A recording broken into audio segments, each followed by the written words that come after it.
engines. Dear friends, the Fat Controller's engines are now quite famous. They have been on the radio and had many other adventures. But he had another plan too for his engines, and this book will tell you what it was. The author, the Reverend Wilbert Awdry. Percy takes the plunge. Sometimes Percy takes stone trucks to the other end of the line. There he meets engines from the other railway. One day, Henry wanted to rest in the shed, but Percy was talking to some tank engines. It was raining hard. Water swirled under my boiler. I couldn't see where I was going, but I struggled on. "Ooh, Percy, you are brave." "Well," said Percy modestly, "it wasn't anything really. Water's nothing to an engine with determination." "Tell us more, Percy," said the engines. "What are you engines doing here?" hissed Henry. "This shed is for the Fat Controller's engines. Go away." "Silly things," Henry snorted. "They're not silly." Percy had been enjoying himself. He was cross because Henry had sent them away. "They are silly, and so are you." "Well, it is nothing to an engine with determination. Pah!" "Anyway," said cheeky Percy, "I'm not afraid of water. I like it." He ran away singing, "Once an engine attached to a train was afraid of a few drops of rain." Percy arrived home feeling pleased with himself. "Silly old Henry," he chuckled. Thomas was looking at a board on the quay. It said, "Danger." "We mustn't go past it," he said. "That's orders." "Why?" "Danger means falling down something," said Thomas. "I went past danger once and fell down a mine." Percy looked beyond the board. "I can't see a mine," he said. He didn't know that the foundations of the quay had sunk, and that the rails now sloped downward to the sea. "Stupid board," said Percy. For days and days he tried to settle past it, but his driver stopped him every time. "No, you don't," he would say. Then Percy made a plan. One day at the top station, he whispered to the trucks, "Will you give me a bump when we get to the quay?"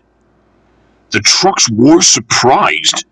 They had never been asked to bump an engine before. They giggled and chattered about it the whole way down. "Whoa, Percy, whoa!" said his driver, and Percy checked immediately at the distant signal. "Driver doesn't know my plan," he chuckled.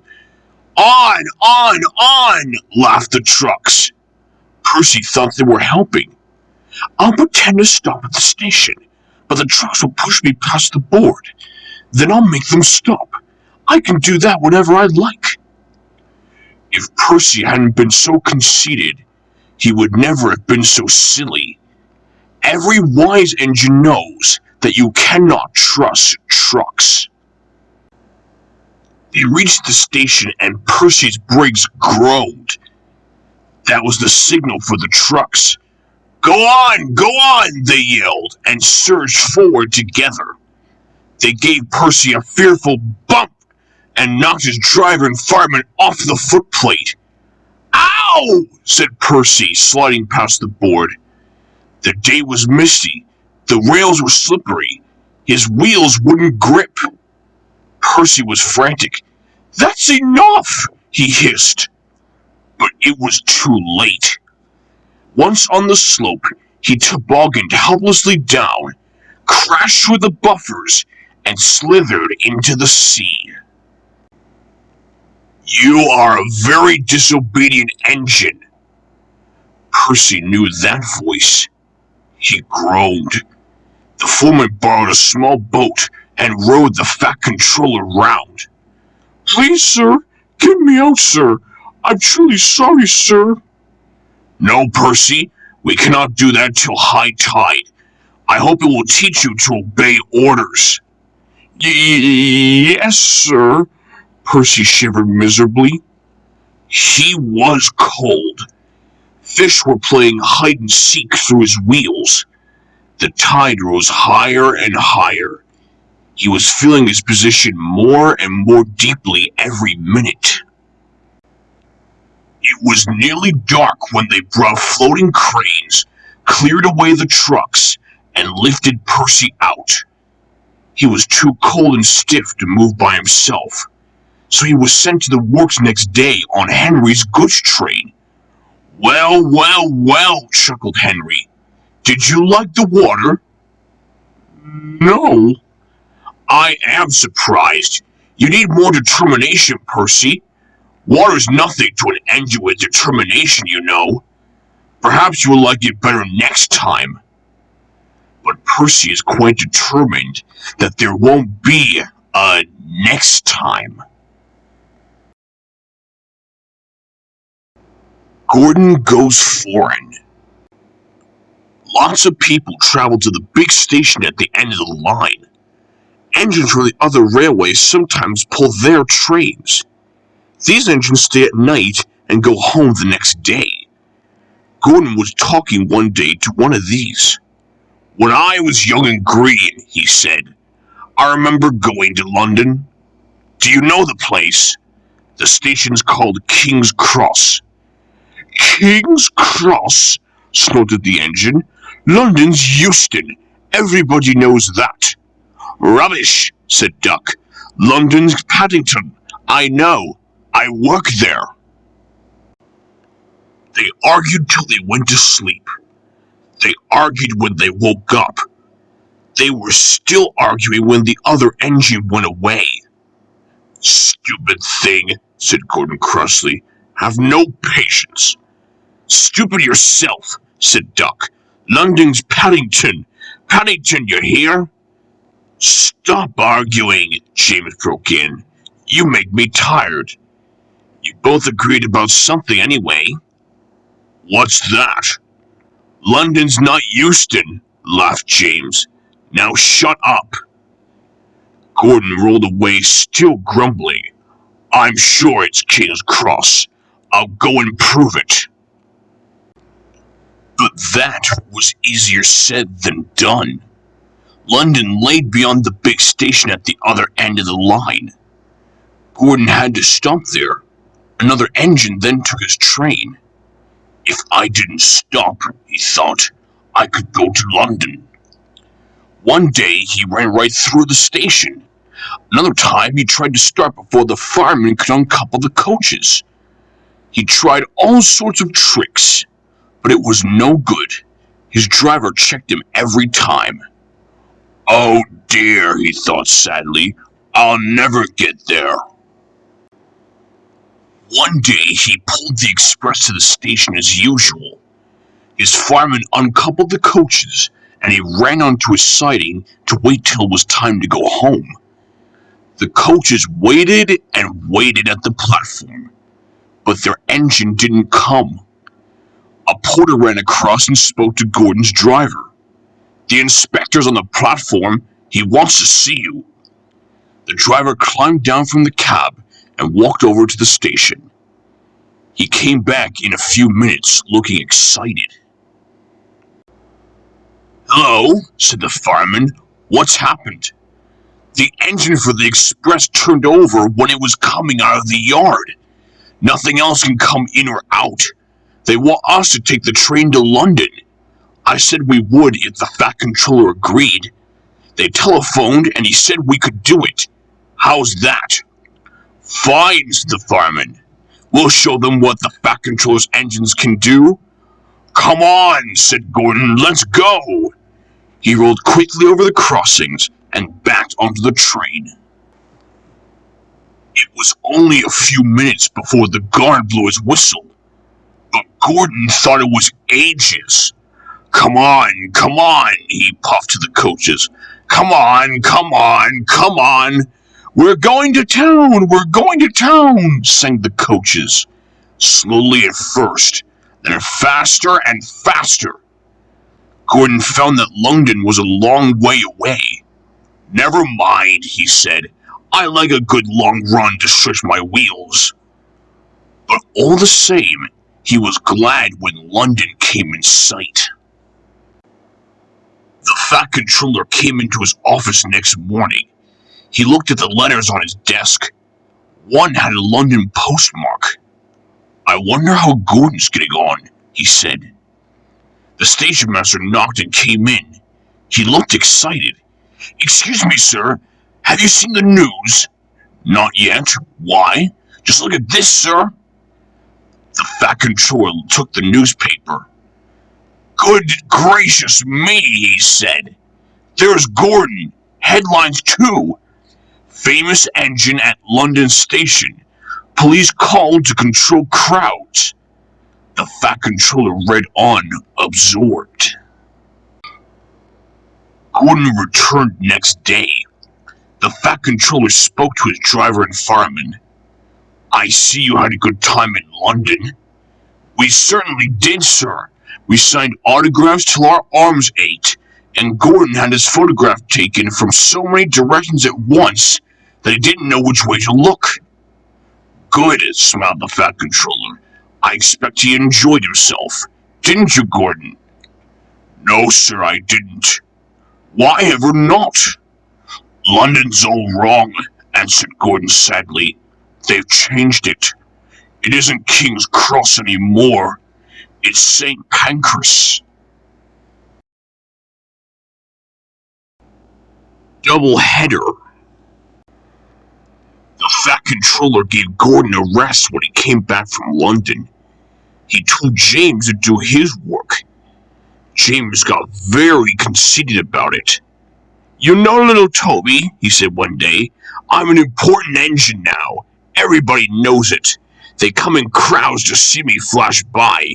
The heaviest train makes no difference. I'm as regular as clockwork. They all set their watches by me. Never late, always on time. That's me. Says you, replied Toby cheekily.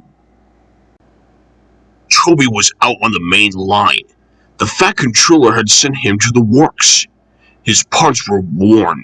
They clanged as he trundled along. He was enjoying his journey. He was a little engine, and his tanks didn't hold much water, so he often had to stop for a drink. He had small wheels too, and he couldn't go fast. Never mind, he thought. The signalmen all know me. They'll give me plenty of time. But a new signalman had come to one of the stations. Toby had wanted to take Henrietta, but the Fat Controller had said, no, what will the passengers do without her? He wondered if Henrietta was lonely. Percy had promised to look after her, but Toby couldn't help worrying. Percy doesn't understand her like I do, he said. He felt thirsty and tired. He had come a long way. He saw a distant signal. Good, he thought. Now I can have a nice drink and a rest in the siding till James has gone by. Toby's driver thought so too. They stopped by the water drain. His fireman jumped out and put the hose in his tank. Toby was enjoying his drink when the signalman came up. Toby had never seen him before. No time for that, said the signalman. We must clear the road for the express. Right, said the driver. We'll wait in the siding. No good, said the signalman. It's full of trucks. You'll have to hurry to the next station. They've got plenty of room for you there. Poor Toby clanged sadly away. I must hurry, he panted. But hurrying used a lot of water, and his tanks were soon empty. They damped down his fire and struggled on, but he soon ran out of steam, and he stood marooned on the main line far away from the next station. The fireman walked back. He put detonators on the line to warn James and his driver. Then he hurried along the sleepers. I'll tell that signalman something, he said grimly. James was fuming when Toby's fireman arrived and explained what had happened. My fault, said the signalman. I didn't understand about Toby. Now, James, said his driver, you'll have to push him. What? Me? snorted James. Me push Toby and pull my train? Yes, you. Shut it. The driver, the fireman, the passengers, and the guard all said he was a bad engine. All right, grumbled James. He came up behind Toby and gave him a bump. Get on, you, he said crossly. James's driver made him push Toby all the way to the works. It serves you right for being cross, he said. James had to work very hard, and when he reached the workstation, he felt exhausted. Some little boys ran along the platform. Cool, said one. The express is late. A double-header, too. You know what I think?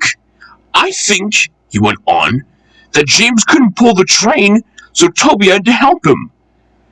Gah! said James, and disappeared in a cloud of steam. The Fat Controller's Engines. One evening, Thomas brought his last train to the junction. He went for a drink. I'm going to the big station, he said to Percy and Toby.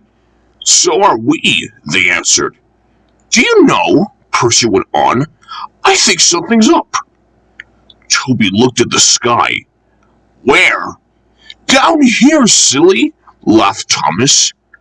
How, asked Toby reasonably, can something be up when it's down? Look, said Thomas excitedly, look! 7 engines from the other railway were coming along the line. Hello, Ginty, whistled Percy. Hello, Pug. They're friends of mine, he explained. I don't know the others. Ginty and Pug whistled cheerfully as they puffed through the station. What is all this? asked Thomas. The Fat Controller's got a plan, answered his driver, and he's going to tell it to us. Come on. So they followed to the big station at the end of the line, where all the engines had gone. The Fat Controller was waiting for them there. The people in England, he said, read about us in the books, but they do not think we are real. Shame! squeaked Percy. The Fat Controller glared. Percy subsided. So, he continued, I am taking my engines to England to show them. Hooray! Hooray! The engines whistled. The Fat Controller held his ears. Silence! He bellowed. We start the day after tomorrow at 8 a.m. Meanwhile, as these engines have kindly come from the other railway to take your place, you will show them your work tomorrow. Next day, as Annie and Clarabelle were going to England too, Thomas and Ginty practiced with some other coaches. Thomas was excited. He began boasting about his race with Bertie. I whooshed through the tunnel and stopped an inch from the buffers, like this. Crash! The buffers broke. No one was hurt, but Thomas's front was badly bent. They telephoned the Fat Controller. I'll send up some men, he said, but if they can't mend Thomas in time, we'll go to England without him. Next morning, the engines waited at the junction. Toby and Percy were each on a truck, and Duck had pushed them into place behind Edward. Henrietta still on a siding. The Fat Controller called her a curiosity. I wouldn't dream of leaving you behind, he said. I'll fit you up as my private coach. She felt very grand. Gordon, James, and Henry were in front. They whistled impatiently. The Fat Controller placed the platform. He looked at his watch. 1 more minute, he said, turning to the guard. Beep, beep, beep, whistled Thomas and panted into the station. Annie and Clarabelle tweeted anxiously. We hope we're not late. It isn't quite 8. "Thomas," said the Fat Controller sternly, "I am most displeased with you. You nearly upset my arrangements." Thomas, abashed, arranged himself and the coaches behind Duck without saying a word. The Fat Controller climbed into Henrietta. The guard blew his whistle and waved his flag. The engines whistled, "Look out, England! Here we come!" and the cavalcade puffed off. The engines stood side by side in a big airy shed. Hundreds of people came to see them and climbed in and out of their cabs every day. They liked it at first, but presently felt very bored and were glad when it was time to go. The people along their line put their flags out and cheered them home. "We are glad to see you," they said. "Those others did their best, but they don't know our ways. Nothing anywhere can compare with our Fat Controller's engines."